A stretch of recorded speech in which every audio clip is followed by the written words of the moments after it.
Greetings, everyone, on this, the fourth Sunday of Easter, as the mystery of the resurrection of the Lord continues to unfold week after week.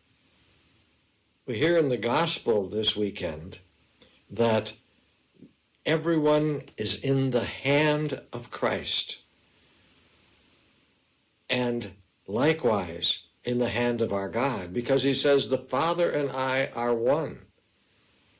And he's not going to lose anyone.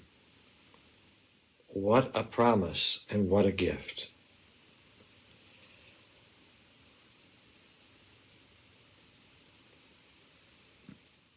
In the context of the conclave that is unfolding, even as I record this homily, we realize how universal and how varied is not only our world, but the church within it. Recently, I got hooked on a new site on the internet. It's called UCA, the Union of Catholic Asian News. And in it are reportings from Indonesia, the Philippines, China, all the various countries of the Far East.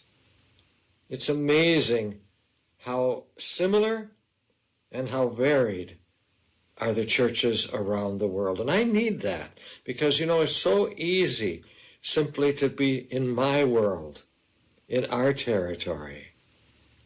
And yet that site has proven to me how the church there has its joys, its struggles, its persecutions, its successes. God's message is universal. And you know where it all started? Of course, in the message of Christ.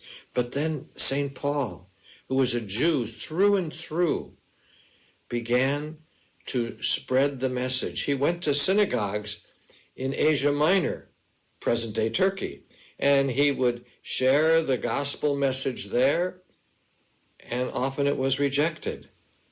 And so finally he said, I guess I need to move on to the Gentiles. And with what fervor Paul did everything. And soon he was traveling to many, many churches, many, many cities, and speaking of the message of Jesus to all. In our own Diocese of Green Bay, we get a very constant reminder of that, because with the shortage of clergy, we have brought in to our communities international priests. And they, even with their accents, are here to share the good news. It's universal, but it's from their perspective to ours. They learn about the Diocese of Green Bay and our people, and we learn about their ministry and their origins. What a combination.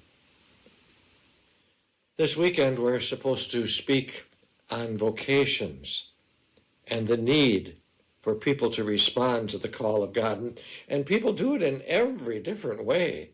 Through their baptisms, they are joined with this universal Christ who holds us in his hands. And people then live that out in marriage, in the single life, in the religious life, in the priesthood. I've been a priest for 57 years this month, and it has been a wonderful ride, a chance for me to be able to share with people that faith that I first got at St. Paul's Parish in Manitowoc through my family, through the parish, through Father Kern. And since then, it has spread because I was open, I guess, to praise God, to the priesthood, and I've been able to go to many parishes and share the good news of this universal Christ.